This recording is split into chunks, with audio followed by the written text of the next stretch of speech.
Assalamualaikum warahmatullahi wabarakatuh. Pada kesempatan kali ini saya akan memaparkan aksi nyata pelatihan mandiri yang bertema Merdeka Belajar Ki Hajar Dewantara. Definisi pendidikan.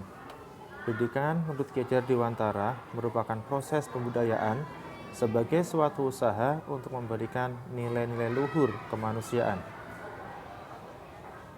Upaya pembudayaan pendidikan dapat ditempuh dengan sikap yang dikenal dengan teori trikon, yakni kontinu. Pendidikan di Indonesia harus dilaksanakan secara terus-menerus, konsentris. Dalam mengembangkan pendidikan di Indonesia haruslah terpusat dari kebudayaan Indonesia sendiri, sehingga nilai luhur bangsa dapat tertanam di hati generasi muda dan konvergen. Dimaksudkan agar mutu pendidikan di Indonesia berkembang dengan baik, setara dengan kualitas pendidikan yang sudah maju di dunia barat. Konsep pendidikan. Konsep pendidikan yang diterapkan oleh Ki Hajar Dewantara yaitu ingarso sung tulodo, di depan memberi teladan.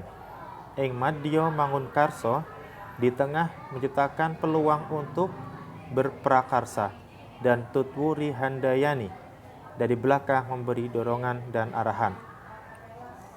Pendidik sebagai pemilik kekuatan moral force, memiliki peran penting dalam meningkatkan potensi peserta didik di sekolah. Pendidik tidak hanya menyampaikan pelajarannya, transfer of knowledge, melainkan harus dengan nilainya, transfer of value. Pendidik tidak hanya menyampaikan tentang contoh akhlak terpuji dan akhlak tercela, melainkan memberikan teladan bagi peserta didiknya. Pendidik tidak hanya memberikan motivasi dengan kata-kata saja, melainkan dengan karya nyata.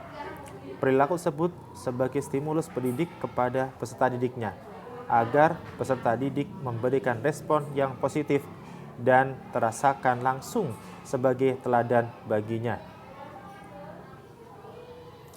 Strategi pembelajaran. Menguraikan kembali konsep Ki Hajar Dewantara merupakan titik tekan untuk menegaskan konsep pendidikan pada awal sejarahnya hingga saat ini. Lost on the track, mungkin istilah yang tepat disematkan untuk pendidikan masa kini. Betapa tidak, problematika pendidikan kini semakin melimpah ruah, seperti hilangnya budaya luhur manusia dalam berperilaku, sulitnya mengatasi pengendalian diri, semakin mengikisnya spiritualitas keagamaan, dan terlalu terbuai dengan canggihnya teknologi yang membuat seseorang semakin individualis.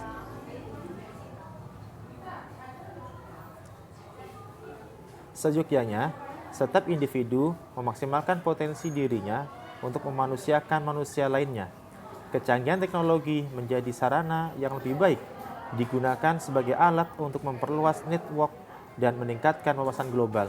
Menurut Ki Hajar Dewantara, dalam pendidikan perlu meningkatkan daya cipta kognitif, daya rasa afektif, dan daya karsa psikomotor. Singkatnya, educate the head, the heart, and the hand.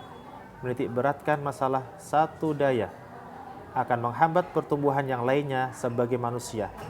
Ketiga daya tersebut harus ditumbuh kembangkan bersamaan tanpa mengesampingkan yang lainnya. Metode pendidikan. Metode yang sesuai dengan sistem pendidikan ini adalah sistem Among, yaitu metode pengajaran dan pendidikan yang berdasarkan pada asih, asah, dan asuh, care and dedication based on love. Pelaksanaan pendidikannya dapat berlangsung dalam berbagai tempat.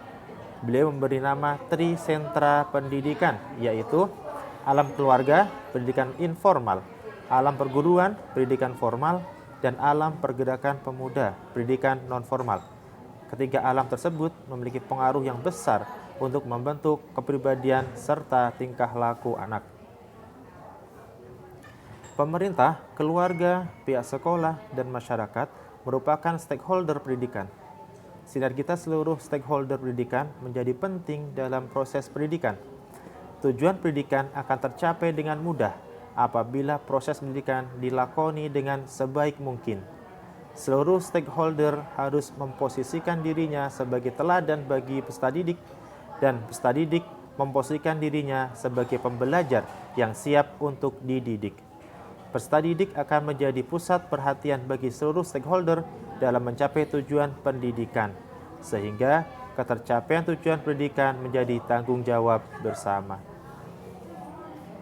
Sekian dan terima kasih.